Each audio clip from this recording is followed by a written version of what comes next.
ഇവിടെ ഉടമ്പടി എടുത്തിട്ട് പോയ അന്നും ഭയങ്കര വേദന. അന്നേരം ഞാൻ പെട്ടെന്ന് എൻ്റെ കയ്യിൽ തൈലമുണ്ടല്ലോ എന്നോർത്ത് ഞാൻ ആ തൈലം എടുത്ത് തേച്ച് കഴിഞ്ഞിട്ട് ശരിക്കും ഞാൻ ഫിസിയോളജിയാണ് എൻ്റെ സബ്ജക്റ്റ്, ഹ്യൂമൻ ഫിസിയോളജിയാണ് എൻ്റെ സബ്ജക്റ്റ്. എന്നിട്ടും എന്നെ വിശ്വസിപ്പിക്കുന്ന രീതിയിൽ ആ തൈലം തേച്ച് ഒരു ഹാഫ് ആൻ അവറിൻ്റെ ഉള്ളിൽ ആ നീരും കുറഞ്ഞു, ആ കയ്യിലുണ്ടായിരുന്ന ആ പസ്സും പോയി. എങ്ങനെയാണ് സംഭവിച്ചതെന്ന് അതും എനിക്കിപ്പോൾ ഒരത്ഭുതമാണ്. ഇപ്പം എൻ്റെ ആ ഫിംഗറിന് വേദനയില്ല, തമ്പിന് വേദനയില്ല, അവിടുത്തെ നീരും എല്ലാം മാറി, നെയിൽ ക്ലിയറായി. ദൈവത്തിന് 1000 നന്ദി പറയുന്നു. എൻ്റെ പേര് ദേവി, ഞാൻ കാലടിയിൽ നിന്നാണ് വരുന്നത്. ഞാനൊരു അധ്യാപികയാണ്. ഞാൻ ആദ്യമായിട്ട് കൃപാസനത്തിൽ വന്നത് 2016 അന്നേരം എനിക്ക് ഉടമ്പടി ഇങ്ങനത്തെ കാര്യങ്ങളൊന്നും അറിയില്ലായിരുന്നു. ഞാനിവിടെ വന്ന് ഒരുപാട് പ്രാർത്ഥിച്ചിട്ടൊക്കെ പോയി. പിന്നീട് ഉടമ്പടി എടുക്കാനായിട്ടുള്ളൊരു കാരണം, ഞാൻ 2003 മുതൽ ഗസ്റ്റായിട്ട് വർക്ക് ചെയ്യുകയാണ് ഓരോ കോളേജസിൽ. ഇപ്പോൾ 23 വർഷമായിട്ട് ഗസ്റ്റ് ലെക്ചറായിട്ട് വർക്ക് ചെയ്യുന്നു. ഞാൻ PhD ഫിസിയോളജിയാണ്, ന്യൂറോ ഫിസിയോളജി PhD ചെയ്തതാണ്. MSc MPhilഉം B.Edഉം യൂണിവേഴ്സിറ്റി റാങ്കും എല്ലാം ഉണ്ടായിരുന്നു. 2 ബുക്സും എഴുതിയിട്ടുണ്ട്, അക്കാഡമിക് ബുക്സ്. എന്നിട്ടും ഗസ്റ്റായിട്ടാണ് വർക്ക് ചെയ്തുകൊണ്ടിരുന്നത്. 2003 മുതൽ 2008 വരെയുള്ള കാലഘട്ടങ്ങളിൽ ഓരോ വർഷവും ഓരോ കോളേജസിലായിട്ടാണ് വർക്ക് ചെയ്തുകൊണ്ടിരുന്നത്. പിന്നീട് ഒരു 5 ഇൻസ്റ്റിറ്റ്യൂഷൻസിൽ മാറി ഒരു ദിവസം 2 സ്ഥലത്ത് അല്ലെങ്കിൽ 3 സ്ഥലത്ത് അങ്ങനെ പഠിപ്പിച്ചാണ് പോയിക്കൊണ്ടിരുന്നത്. അപ്പം എല്ലാവരുടെയും പോലെ തന്നെ പഠിച്ചു കഴിയുമ്പം ഒരു അസിസ്റ്റൻറ്റ് പ്രൊഫസറായിട്ട് വർക്ക് ചെയ്യുക എന്നുള്ളത് എൻ്റെയും ഒരു വലിയ ആയിരുന്നു. അപ്പോൾ 2003 ആദ്യമായിട്ട് വർക്ക് ചെയ്യുമ്പം ഞാൻ ഓർത്തോ നെക്സ്റ്റ് ഇയർ പെർമനൻ്റ് ആവുമായിരിക്കും. 2004 വീണ്ടും വിചാരിച്ചു അടുത്ത വർഷം പെർമനൻ്റ് ആവുമായിരിക്കും. അങ്ങനെ പോയി 2023 വരെയായി.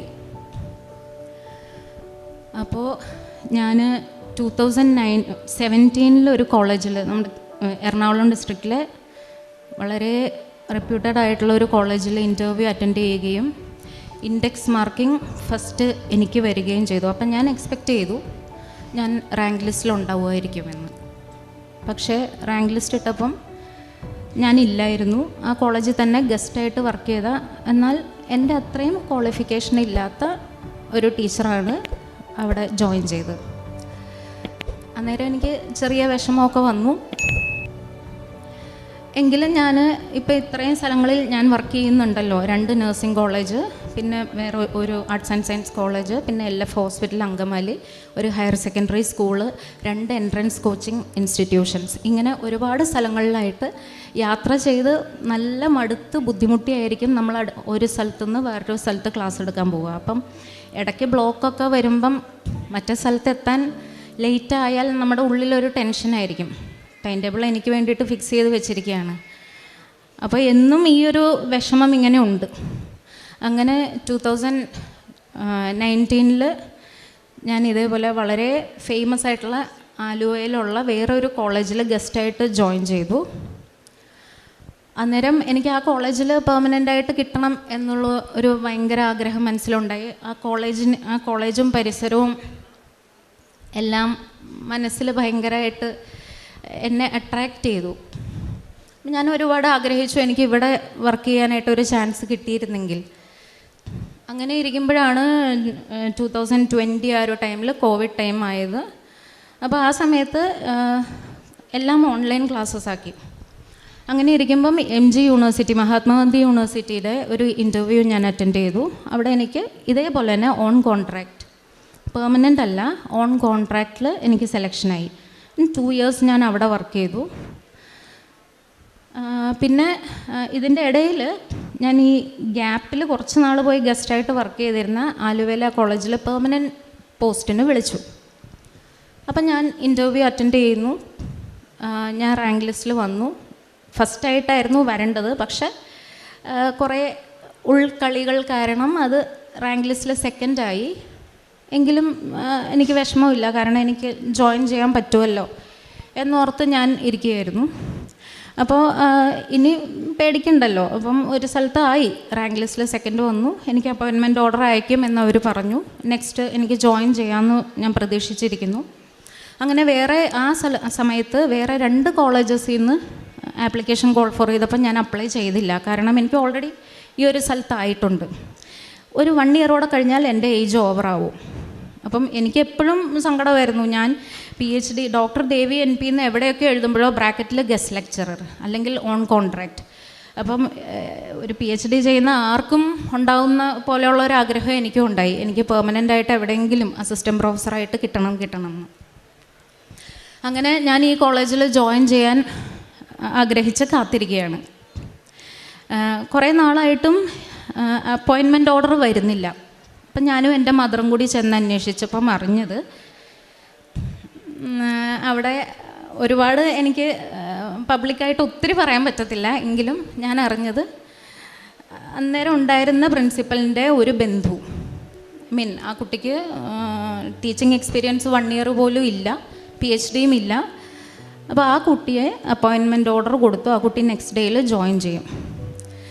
എൻ്റെ അമ്മയുണ്ട് കൂടെ. എൻ്റെ പപ്പയുടെയും മമ്മിയുടെയും വെഡിങ് ആനിവേഴ്സറി ആയിരുന്നു അന്ന്. അപ്പം ഞങ്ങൾ അതെല്ലാം ഇങ്ങനെ ആഘോഷിച്ച് സന്തോഷിച്ചാണ് വൈകിട്ടായപ്പം കോളേജിൽ പോയി അന്വേഷിക്കുന്നത്. അന്നേരം സത്യം പറഞ്ഞാൽ എന്താ ചെയ്യുക, എൻ്റെ കാലിൻ്റെ അടിയിലുള്ള മണ്ണ് ഒലിച്ചു പോകുന്ന പോലെ എനിക്ക് തോന്നി. കാരണം ഇനി എനിക്കൊരു ചാൻസ് ഇല്ല. അതിൻ്റെ ഇടയ്ക്ക് വന്ന 2 കോളേജസിൽ ഞാൻ അപ്ലൈ ചെയ്തില്ല. അപ്പോഴൊക്കെ ഞാൻ ഉടമ്പടി എടുത്തിട്ടില്ലെങ്കിൽ പോലും ഞാനും രാവിലെ എഴുന്നേറ്റിരുന്ന് പ്രാർത്ഥിക്കുകയും എല്ലാം ചെയ്യുന്നുണ്ടായിരുന്നു. പിന്നെ അതൊരു ഭയങ്കര ഒരു ഭയമായി. പിന്നെ ഏത് കോളേജിൽ കണ്ടാലും എനിക്ക് അപ്ലൈ ചെയ്യാൻ പോലും ഉള്ള ധൈര്യം വരുന്നില്ല. കാരണം ഇങ്ങനെയുള്ള ഓരോരോ തന്ത്രപൂർവമായ കാര്യങ്ങൾ കൊണ്ട് എനിക്ക് കിട്ടുന്നില്ല, മാറിപ്പോകുന്നു. അങ്ങനെയൊക്കെ വന്നപ്പോൾ എനിക്ക് ആകെ സങ്കടമായി. ഞാൻ മാതാവിൻ്റെ അടുത്ത് ചോദിച്ചു, മാതാവേ, എന്നെ PhD ചെയ്യാൻ സഹായിച്ചത് മാതാവാണെങ്കിൽ, 2 ടെക്സ്റ്റ് ബുക്ക് എഴുതാനായിട്ട് എന്നെ സഹായിച്ചത് മാതാവാണെങ്കിൽ, എപ്പോഴെങ്കിലും എനിക്ക് ജീവിതത്തിലൊന്ന് അസിസ്റ്റൻറ്റ് പ്രൊഫസറിന് ഉറപ്പിച്ച് എഴുതാനായിട്ട് എനിക്ക് എപ്പോഴെങ്കിലും ഒരു അനുഗ്രഹം തരണമേ എന്ന് ഞാൻ വിചാരിക്കുമായിരുന്നു. അങ്ങനെ ഇരിക്കുമ്പം എൻ്റെ മകൻ 10th എക്സാമിൻ്റെ ടൈമിലാണ് ഞാൻ ബുക്കൊക്കെ എഴുതിയത്. അപ്പോൾ അവൻ്റെ ഒരുപാട് സഹായത്തോടു കൂടിയാണ് ഞാൻ എൻ്റെ ടെക്സ്റ്റ് ബുക്കിലെ ഡയഗ്രാംസ് എല്ലാം അവനാണ് വരച്ച് തന്നത്. അങ്ങനെ ഞാനും അവനും കൂടി ചെയ്തൊരു പുസ്തകമാണ്. അങ്ങനെ അവന് 10th നല്ല 95% മാർക്ക് അവന് കിട്ടി. 11th 12th ആയപ്പോഴത്തേക്കും അവനെ നമുക്ക് ഹോസ്റ്റലിലാക്കേണ്ടി വന്നു. കാരണം എൻട്രൻസ് എഴുതാനായിട്ടുള്ള കോച്ചിങ് കൂടി കൊടുക്കാൻ വേണ്ടി. അപ്പം മോനെ ഹോസ്റ്റലിലാക്കി. അപ്പം ഞങ്ങൾക്ക് കുറച്ച് സങ്കടമൊക്കെ ആയി അവനടുത്തില്ലാത്തത് കൊണ്ട്. പക്ഷെ അവൻ്റെ സ്കൂളിൻ്റെ മുൻപിൽ കൂടെയാണ് ഞാൻ MG യൂണിവേഴ്സിറ്റിയിൽ രാവിലെ പോയിക്കൊണ്ടിരുന്നത്. അപ്പം ഞങ്ങളുടെ സ്ഥലത്തുനിന്ന് ഒരു 2.5-3 മണിക്കൂറോളം യാത്രയുണ്ട്. അപ്പോൾ യാത്ര ചെയ്ത് പോകുമ്പോഴും എനിക്ക് സങ്കടമാണ്, ക്ഷീണമാണ്. ബസ്സിൽ ഇരിക്കാനൊന്നും സീറ്റ് ഉണ്ടാവില്ല. ചിലപ്പം ഫുട്ബോർഡിലൊക്കെ നിന്നാൽ കുറേ ദൂരം യാത്ര ചെയ്യുന്നത്. അപ്പോൾ ഇവൻ്റെ സ്കൂളിൻ്റെ മുന്നിൽ കൂടെ പോകുമ്പോഴൊക്കെ എനിക്ക് ഇവനെ കാണാത്ത സങ്കടം, എനിക്ക് പെർമനൻ്റായിട്ട് ജോലി കിട്ടാത്ത സങ്കടം, ഇതെല്ലാം ഉണ്ട്.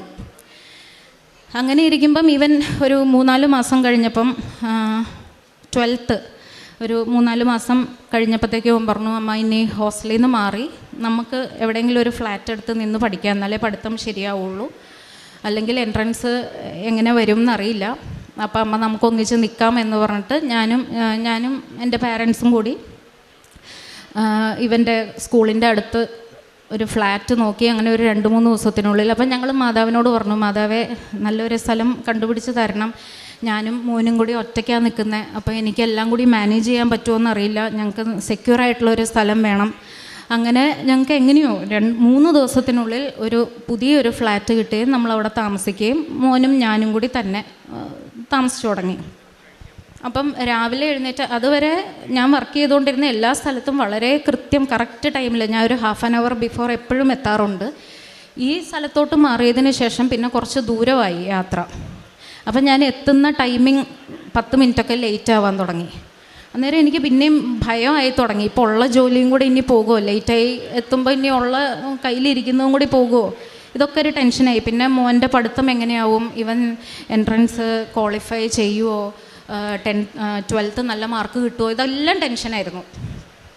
അങ്ങനെ ഇരിക്കുമ്പോൾ ഞാൻ ഈ 2023 February 4th ഞാനും മോനും എൻ്റെ പാരൻസും കൂടി ഇവിടെ പ്രെയറിന് വന്നു, പ്രാർത്ഥിക്കാമെന്നോർത്ത് വന്നു. ഇവൻ്റെ പരീക്ഷയും ഇതെല്ലാം മനസ്സിൽ വിചാരിച്ച് പ്രാർത്ഥിക്കാമെന്നോർത്ത് വന്നപ്പം എനിക്ക് തോന്നി ഉടമ്പടി ഞാൻ എടുക്കണം എന്ന് തോന്നിയിട്ട് ഞാൻ ഉടമ്പടി എടുക്കാൻ നിന്നു. അവരെ ഞാൻ തിരിച്ച് വീട്ടിലേക്ക് വിട്ടു. കാരണം അല്ലെങ്കിൽ അവരും വൈകുന്നേരം വരെ നിൽക്കണമല്ലോ എന്നോർത്ത് അവർ തിരിച്ചു പോയി. ഞാൻ ഇവിടെ നിന്ന് ഉടമ്പടി എടുത്തിട്ട് പോയി.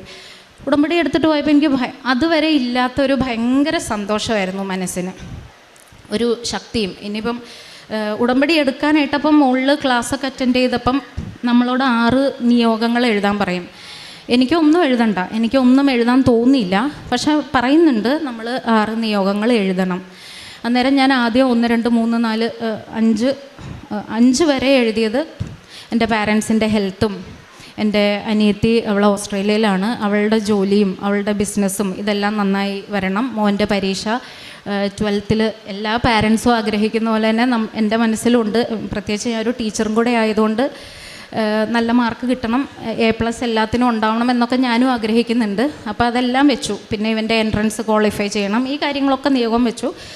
6th നിയോഗമായിട്ട് ഞാൻ വെച്ചത് ആക്ച്വലി എനിക്ക് പെർമനൻ്റായിട്ട് ജോലി വേണമെന്ന് ആഗ്രഹമുണ്ട്. പക്ഷെ അത് ഇനി എങ്ങനെ സാധിക്കും, എൻ്റെ ഏജ് ഇപ്പോൾ ഓവറാവും. അപ്പം ഞാൻ ഒരു സെൻറ്റൻസിൽ അത് എഴുതി. എന്നിട്ട് ഇവിടെ നിയോഗം സമർപ്പിക്കാൻ നിൽക്കുമ്പോൾ എനിക്ക് തോന്നി വേണ്ട, അങ്ങനെ എഴുതണ്ട, അത് മാതാവിന് ഇഷ്ടമുണ്ടെങ്കിൽ തരട്ടെ എന്നോർത്തിട്ട് ഞാനത് വെട്ടിക്കളഞ്ഞിട്ട് ഞാൻ അവിടെ എഴുതി മനസ്സിൽ ആഗ്രഹമുണ്ട്, ഇനി ബാക്കി മാതാവിൻ്റെ ഇഷ്ടം എന്ന് പറഞ്ഞിട്ട് ആ ഒരു സെൻറ്റൻസ് വെട്ടിയിട്ട് മാതാവിൻ്റെ ഇഷ്ടം എന്ന് എഴുതി ഞാനത് സമർപ്പിച്ചിട്ട് പോയി. പിന്നെ ഞാൻ ഇവിടുന്ന് പത്രം മേടിച്ചിട്ട് പോയി. പോകുന്ന വഴി തന്നെ ബസ്സിലുള്ളവർക്കൊക്കെ കൊടുത്തു. പിന്നെ സ്റ്റാൻഡിൽ ഇറങ്ങി അവിടെ എല്ലാം കൊടുത്തു. പിന്നെ ഞങ്ങൾ ഫ്ലാറ്റ് എടുത്ത് താമസിക്കുന്ന അവിടെ തൊട്ടടുത്തുള്ളൊരു ഗവൺമെൻറ് ഹോസ്പിറ്റലിൽ ഇവിടെ ഈ നിയോഗം വെക്കുന്നവർ ചെയ്യണമെന്ന് പറയുന്ന കുറച്ച് കാര്യങ്ങളുണ്ടല്ലോ, അതൊക്കെ പരമാവധി എന്നെക്കൊണ്ട് പറ്റുന്ന പോലെയൊക്കെ ചെയ്യാൻ നോക്കി. പ്രാർത്ഥിക്കുമായിരുന്നു രാവിലെ, പിന്നെ ബൈബിള് വായിക്കുമായിരുന്നു. ബൈബിൾ ആദ്യം വായിക്കുമായിരുന്നു, പക്ഷേ ഇത്രയും ഡിസിപ്ലിൻഡായിട്ട് ചെയ്യില്ലായിരുന്നു. ഉഴപ്പി ഇടയ്ക്കൊക്കെ ബൈബിൾ വായിക്കും, അങ്ങനെ ജസ്റ്റ് ഒന്ന് പ്രാർത്ഥിക്കും, അത്രയൊക്കെ ഉണ്ടായിരുന്നുള്ളൂ. അങ്ങനെ February 4th നിയോഗം വെച്ചു. പിന്നെ ഞാൻ ആസ് യൂഷ്വൽ എന്നും രാവിലെ എല്ലാ കാര്യങ്ങളൊക്കെ ചെയ്തിട്ട്, അപ്പോൾ എൻ്റെ ഒരു പേടി, എനിക്ക് മോൻ്റെ കാര്യങ്ങളെല്ലാം കൃത്യമായിട്ട് ചെയ്യാൻ പറ്റുമോ, ഇവന് വേണ്ട ഭക്ഷണം ഉണ്ടാക്കാൻ പറ്റുമോ, എനിക്ക് കറക്റ്റ് ടൈമിൽ എത്താൻ പറ്റുമോ, കോളേജിൽ ബ്ലോക്ക് ആയിരിക്കുമോ പോകുന്ന വഴി, ഇങ്ങനെയൊക്കെയുള്ള ടെൻഷനായിരുന്നു. അപ്പോഴൊക്കെ ഞാൻ വിചാരിക്കും എനിക്ക് ഇരുന്ന് പ്രാർത്ഥിക്കാനൊന്നും സമയം കിട്ടുന്നില്ല. അപ്പം ഞാൻ ഓർക്കും, മാതാവേ അല്ലെങ്കിൽ ദൈവമേ, ജീസസിനെ എനിക്ക് ഭയങ്കര ഇഷ്ടമാണ്. അപ്പം ഞാൻ ഓർക്കും, പോകുന്ന വഴിക്കൊക്കെ ഞാൻ പ്രെയർ കേൾക്കുമായിരുന്നു. ചില പാട്ടുകളൊക്കെ കേൾക്കുമ്പോൾ നമുക്ക് ഭയങ്കരമായിട്ട് ഫീൽ ചെയ്യും, മനസ്സിൽ ഭയങ്കരമായിട്ട്. അപ്പോൾ കണ്ണൊക്കെ നിറഞ്ഞു വരാറുണ്ട് ചിലപ്പോൾ ബസ്സിലൊക്കെ ഇരിക്കും. അപ്പം ഞാൻ ഓർക്കും, ഞാൻ ചെയ്യുന്ന വർക്ക് എൻ്റെ പ്രാർത്ഥനയായിട്ട് ദൈവം എടുത്തോണം. ഞാൻ ഇത്രയും സ്ഥലങ്ങളിൽ ഓടി നടന്ന് പഠിപ്പിക്കുന്നുണ്ട്, എനിക്കതിനൊരു മടിയും തോന്നുന്നില്ല. എൻ്റെ ഞാൻ ചെയ്യുന്ന പ്രവൃത്തികൾ എൻ്റെ പ്രാർത്ഥനയാണെന്ന് ദൈവം വിചാരിക്കൂ എന്ന് എപ്പോഴും പറയും. പിന്നെ എന്നെ സ്ട്രൈക്ക് ചെയ്തുകൊണ്ടിരുന്ന ഒരു പാട്ട് ഇവിടുത്തെ സ്വസ്തി സ്വർലോക റാണി, അതിൻ്റെ അകത്തൊരു സെൻറ്റൻസ് ഉണ്ട്, ഞങ്ങളും നിന്മക്കളല്ലോ. അപ്പം ആ വരി വരുമ്പോൾ എനിക്ക് ശരിക്കും സങ്കടം വരും. ഞാൻ ചോദിക്കാം, അമ്മ ഞാനും അമ്മയുടെ മകളല്ലേ, എന്നിട്ട് ഈ ജോലി വേണം എന്ന് ആഗ്രഹിക്കുന്നത് അത്യാഗ്രഹമാണെങ്കിൽ എനിക്ക് വേണ്ട, അതല്ല അമ്മയ്ക്ക് അത് ഇഷ്ടമുണ്ടെങ്കിൽ എനിക്ക് തരിക എന്ന് ഞാൻ പറയുമായിരുന്നു. അപ്പോൾ February 4th കഴിഞ്ഞ് ഒരു 2 weeks കഴിഞ്ഞപ്പം എനിക്ക് എൻ്റെ ഓർമ്മ ശരിയാണെങ്കിൽ ഒരു February 16th ആയപ്പം ഞാൻ വർക്ക് ചെയ്തുകൊണ്ടിരുന്ന ഒരു കോളേജിലെ പ്രിൻസിപ്പൽ എന്നെ വിളിച്ചു. ദേവി മിസ് എന്താ ഇന്ന് ലീവാണോ? അപ്പം ഇന്ന് അവിടെ എന്തോ ഒരു കാരണം കൊണ്ട് ക്ലാസ് ഇല്ലായിരുന്നു. അന്നേരം ഞാൻ വന്നിട്ടില്ല, ഇന്ന് സ്റ്റാഫിന് ചെല്ലണം, പക്ഷെ ഞാൻ പോയിട്ടില്ലായിരുന്നു. അന്നേരം അടുത്ത ദിവസം വരുമ്പം എന്നെ മീറ്റ് ചെയ്തിട്ടേ പോകാവുള്ളൂ എന്ന് പറഞ്ഞു. അന്നേരം ഞാൻ വിചാരിച്ചു, ലേറ്റായി കുറച്ച് ദിവസങ്ങളായിട്ട് അടുപ്പിച്ച് ലേറ്റായിട്ടാണ് ചെല്ലുന്നത്, എന്നാൽ എന്നെ ഇനി പോയിക്കോ ടെർമിനേറ്റ് ചെയ്യാനായിരിക്കുമെന്ന് പേടിച്ച് ഞാൻ നെക്സ്റ്റ് ഡേയിൽ പ്രിൻസിപ്പലിനെ മീറ്റ് ചെയ്യാൻ ചെല്ലുന്നു. അന്നേരം പ്രിൻസിപ്പലിനെ കാണാൻ പറ്റിയില്ല. പിന്നെ ഒരാഴ്ച വെയിറ്റ് ചെയ്യേണ്ടി വന്നു കാണാൻ.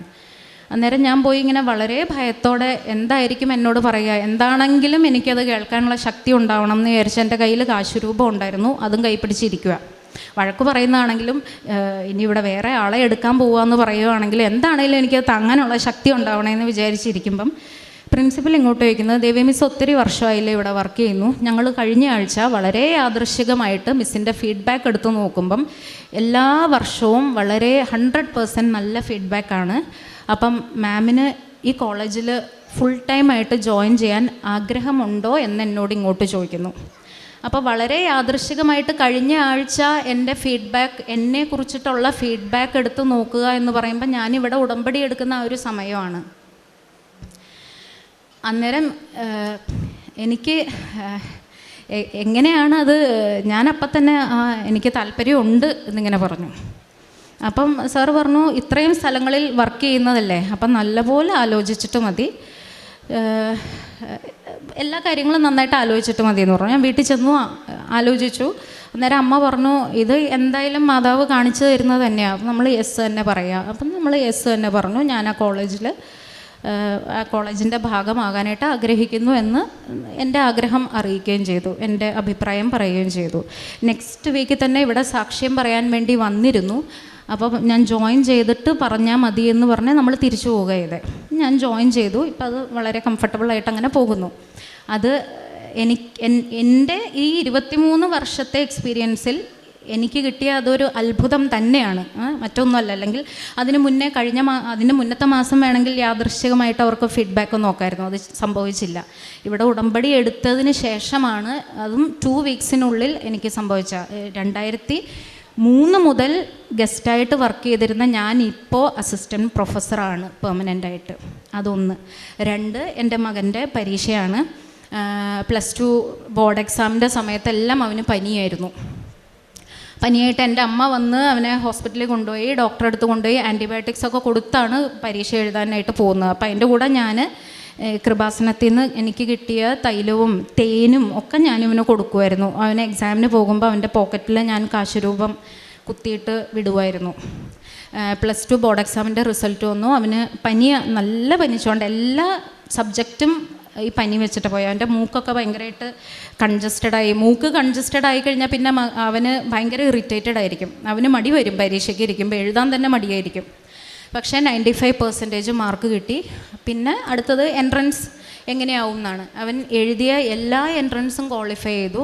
JEE മെയിൻസ് ക്വാളിഫൈ ചെയ്തു, JEE അഡ്വാൻസ്ഡ് ക്വാളിഫൈ ചെയ്തു, നീറ്റും ക്വാളിഫൈ ചെയ്തു. പക്ഷേ MBBS പോകാൻ ഒട്ടും താല്പര്യമില്ലാഞ്ഞതുകൊണ്ട് ഇപ്പോൾ കമ്പ്യൂട്ടർ സയൻസ് BTech എഞ്ചിനീയറിങ്ങിന് കാലിക്കറ്റ് NITയിൽ പഠിക്കുന്നു. IIT സ്കോർ കിട്ടിയായിരുന്നു. പക്ഷേ ഒത്തിരി ദൂരെ വിടാനായിട്ട് എൻ്റെ ഫാദറിന് അത്രയും താല്പര്യം ഇല്ലാത്തത് കൊണ്ടും ഇവന് ഇഷ്ടപ്പെട്ട ബ്രാഞ്ച് കാലിക്കറ്റ് NITയിൽ കിട്ടിയതുകൊണ്ടും അവനിപ്പോൾ അവിടെ വളരെ ഹാപ്പി ആയിട്ട് പഠിക്കുന്നു.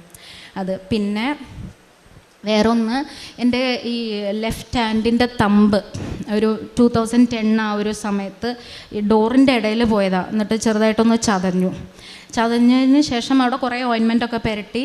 അത് പിന്നീട് ആ നെയിൽ കേടാവാൻ തുടങ്ങി. നെയിൽ കേടായിട്ട് അതിങ്ങനെ എപ്പോഴും ഇൻഫെക്ഷൻ ആയിക്കൊണ്ടിരുന്നു. ഭയങ്കര പെയിൻഫുള്ളാണ്, നമുക്ക് വേദനയും എടുക്കും.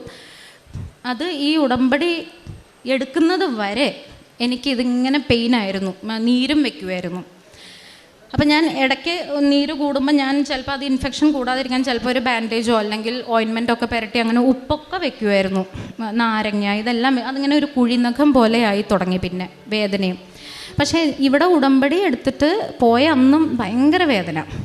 അന്നേരം ഞാൻ പെട്ടെന്ന് എൻ്റെ കയ്യിൽ തൈലമുണ്ടല്ലോ എന്നോർത്ത് ഞാൻ ആ തൈലം എടുത്ത് തേച്ച് കഴിഞ്ഞിട്ട് ശരിക്കും ഞാൻ ഫിസിയോളജിയാണ് എൻ്റെ സബ്ജക്റ്റ്, ഹ്യൂമൻ ഫിസിയോളജിയാണ് എൻ്റെ സബ്ജക്റ്റ്.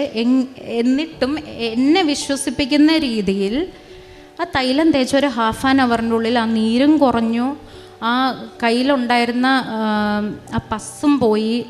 എങ്ങനെയാണ് സംഭവിച്ചതെന്ന് അതും എനിക്കിപ്പോൾ ഒരത്ഭുതമാണ്. ഇപ്പം എൻ്റെ ആ ഫിംഗറിന് വേദനയില്ല, തമ്പിന് വേദനയില്ല, അവിടുത്തെ നീരും എല്ലാം മാറി, നെയിൽ ക്ലിയറായി. അപ്പം അത് പിന്നെ എൻ്റെ ഫാദർ എപ്പോഴും ഭയങ്കര തുമ്മലായിരുന്നു അച്ഛന്. അപ്പം ഞാൻ ഉടമ്പടി എടുക്കാൻ വന്ന അന്ന് അച്ഛനെയും കൊണ്ടുവന്നിരുന്നു. അപ്പോൾ ഇവിടെ വന്നപ്പോഴും ഭയങ്കര തിരക്കായിരുന്നു. ഇവിടെ വന്നപ്പോഴും അച്ഛൻ തുമ്പുന്നുണ്ടായിരുന്നു. അപ്പം ഞങ്ങൾ പറഞ്ഞു, ഇതിപ്പോൾ ലാസ്റ്റ് തുമ്മൽ കേട്ടോ, ഇനി മാതാവിൻ്റെ അടുത്ത് പറഞ്ഞിട്ട് പോയാൽ ഇനി തുമ്മിയേക്കരുത്. പിന്നീട് ആ ഒരു കണ്ടിന്യൂസ് ആയിട്ടുള്ള സ്നീസിങ് ഇല്ല. ഇപ്പോൾ ഇടയ്ക്ക് 1 or 2 ഒക്കെ ജസ്റ്റ് ഒരു അലർജിക് സ്നീസിങ് വരും, അത്രയേ ഉള്ളൂ. പിന്നെ ഇതേപോലെ തന്നെ റോസപ്പൂവിൻ്റെ മണം എനിക്കും കിട്ടിയിട്ടുണ്ട്, ഒരു 4-5 പ്രാവശ്യം കിട്ടിയിട്ടുണ്ട്. അത് പല സ്ഥലങ്ങളിൽ നിന്ന് സെയിം ആയിട്ടുള്ള. ആദ്യം ഒരു സ്ഥലത്ത് നിന്ന് കേട്ടപ്പോൾ ഞാൻ ഓർത്ത് അവിടെ റോസ് എന്തെങ്കിലും ഫ്ലവേഴ്സിൻ്റെ കൃഷിയോ അങ്ങനെ എന്തെങ്കിലും ഉള്ളതായിരിക്കും വെച്ചാൽ ഞാൻ നോക്കിയില്ല, അങ്ങനെയൊന്നും കണ്ടില്ല. അപ്പം ഞാൻ ഓർത്ത് അടുത്ത് ആരെങ്കിലും പെർഫ്യൂം ഇട്ടിട്ട് പോയതായിരിക്കും, അടിച്ച് പോയതായിരിക്കും, അങ്ങനെ വിചാരിച്ചു. പക്ഷേ സിമിലർ ആയിട്ടുള്ള സെയിം അതേ മണം തന്നെ വേറെ പല സ്ഥലത്ത് ഞാൻ നടക്കുമ്പോഴും എനിക്ക് ഫീൽ ചെയ്തിട്ടുണ്ട്. പിന്നെ അതുപോലെ ഒരു പ്രാവശ്യം ബസ്സിൽ ഞാൻ ഒരു സ്ഥലത്തുനിന്ന് വേറൊരു സ്ഥലത്തോട്ടുള്ള ക്ലാസ്സിലേക്ക് പോകുന്ന വഴിക്ക് ബസ്സിൽ ഭയങ്കര തിരക്കായിരുന്നു. ആദ്യം ഒരു സ്റ്റോപ്പ് എത്തിക്കഴിഞ്ഞപ്പോൾ കുറേ പേരൊക്കെ ഇറങ്ങി അങ്ങനെ ഒരു സ്ഥലത്തെത്തിയപ്പം എൻ്റെ സീറ്റിൽ ഞാൻ മാത്രമേ ഉള്ളൂ. എൻ്റെ അടുത്തിരുന്ന ഒരു സിസ്റ്ററായിരുന്നു, ആ സിസ്റ്റർ ഇറങ്ങി പോവുകയും ചെയ്തു. അപ്പം എൻ്റെ സീറ്റിൽ പിന്നെ ആരുമില്ല. അപ്പം ഞാനിങ്ങനെ മാതാവേ എൻ്റെ അടുത്ത് വന്നിരിക്കുക, എനിക്ക് കുറച്ച് കാര്യങ്ങൾ പറയാനുണ്ട്, ജസ്റ്റ് ഞാനിങ്ങനെ ഒന്ന് പറഞ്ഞു. ശരിക്കും അപ്പോഴും എനിക്ക് ഈ സെയിം സ്മെല്ല് വന്നു. അതങ്ങനെ കുറേ നേരം എൻ്റെ കൂടെ തന്നെ കണ്ടിന്യൂസ് ആയിട്ടുണ്ടായിരുന്നു. അതെനിക്ക് ഒരു ഡെല്യൂഷനായിട്ടൊന്നും എനിക്ക് തോന്നുന്നില്ല. ഞാനത് ആഗ്രഹിച്ച സമയത്ത് തന്നെ എനിക്ക് അങ്ങനെ ഒരു സ്മെല്ല് ഫീൽ ചെയ്യുകയും ചെയ്തു. ഇങ്ങനെയുള്ള കുറേ അത്ഭുതങ്ങൾ എനിക്ക് എൻ്റെ ജീവിതത്തിൽ വന്നു. മാത്രമല്ല എനിക്ക് സ്പിരിച്വലായിട്ട് കുറച്ചുകൂടി ദൈവസ്നേഹവും ഒരു വിശ്വാസവും കൂടി കുറച്ച് ഡിസിപ്ലിൻഡ് ആയിട്ടുള്ള രീതിയിൽ പ്രാർത്ഥിക്കാനൊക്കെ തുടങ്ങി. പിന്നെ ഇടയ്ക്ക് ഞാൻ വന്നിട്ട് നിയോഗം ഉടമ്പടി പുതുക്കി ഇപ്പം ആ പുതുക്കിയ സമയം കഴിഞ്ഞു. ഇനി എനിക്ക് വീണ്ടും പുതുക്കണം. അങ്ങനെ പക്ഷേ ആ ഉടമ്പടി പുതുക്കി കഴിഞ്ഞ് സാക്ഷ്യം പറയാൻ ഇത്തിരി വൈകി ഞാൻ. അപ്പം അതിന് ഞാൻ ക്ഷമ പറയുന്നുണ്ട്, മാതാവിൻ്റെ അടുത്ത് ക്ഷമ പറയുന്നു. പക്ഷേ നമ്മൾ ഇച്ചിരി ഉടമ്പടി എടുത്ത് വെക്കുമ്പം നമ്മൾ ഭയങ്കര ഡിസിപ്ലിൻഡായിട്ട് ചെയ്യും. നമ്മുടെ നിയോഗം നമ്മൾ ആഗ്രഹിക്കുന്ന രീതിയിൽ നടന്നു കഴിയുമ്പോൾ ചിലപ്പോൾ നമുക്ക് ഉഴപ്പാനുള്ളൊരു ടെൻഡൻസിയൊക്കെ വരും. ആ ഒരു ചെറിയ ടെൻഡൻസി എനിക്കും ഈ കുറച്ച് നാളുകളിൽ വന്നു. അപ്പോൾ എനിക്ക് പേടിയാവാൻ തുടങ്ങി. അതുകൊണ്ട് ഞാൻ ഈ ഒരു വിശ്വാസത്തിൽ നിന്ന്, അല്ലെങ്കിൽ ഈ ഒരു ഡിസിപ്ലിൻഡ് ആയിട്ടുള്ള ഈ ഒരു സ്പിരിച്വാലിറ്റിയിൽ നിന്ന് മാറിപ്പോകാനായിട്ട് ഇനി ഞാൻ ആഗ്രഹിക്കുന്നില്ല. അപ്പം ഞാൻ ഇതിങ്ങനെ തുടരാനായിട്ട് തന്നെ ആഗ്രഹിക്കുന്നു. പിന്നെ എൻ്റെ മനസ്സിൽ വരുന്ന വേറൊരു പാട്ടെന്ന് പറഞ്ഞാൽ എല്ലാം ദാനമല്ലേ, ഇതൊന്നും എൻ്റേതല്ല എന്നൊരു പാട്ടുണ്ട്. ആ പാട്ട് നമ്മൾ കേൾക്കുമ്പോൾ തന്നെ നമ്മളിൽ എന്തെങ്കിലും ഒരു അഹങ്കാരത്തിൻ്റെ ഒരു കണികയുണ്ടെങ്കിൽ അത് അന്നേരം തന്നെ ഇല്ലാതാവും. അത് ഇവിടെ ഇരിക്കുന്ന എല്ലാവരും തന്നെ യൂട്യൂബിലോ എവിടെയെങ്കിലും ആ പാട്ടൊന്ന് കേൾക്കണം. അതുപോലെ ഇവിടെ പാടുന്ന മിക്കവാറും പാട്ടുകൾ നമ്മുടെ ഹൃദയത്തെ ഒരുപാട് സ്പർശിക്കുന്നതാണ്. അപ്പം ഇത്രയും എല്ലാം ഞാൻ മാതാവിൻ്റെ മുൻപിൽ, ഈശോയുടെ മുൻപിൽ, ജീസസിൻ്റെ മുൻപിൽ ഞാൻ സാക്ഷ്യപ്പെടുത്തുന്നു. ഇതെല്ലാം എനിക്ക് ദൈവത്തിൻ്റെ അനുഗ്രഹങ്ങളാണ്. ഇതൊന്നും എൻ്റേതല്ല, ഇതെല്ലാം എനിക്ക് കിട്ടിയ ദാനങ്ങളാണ്.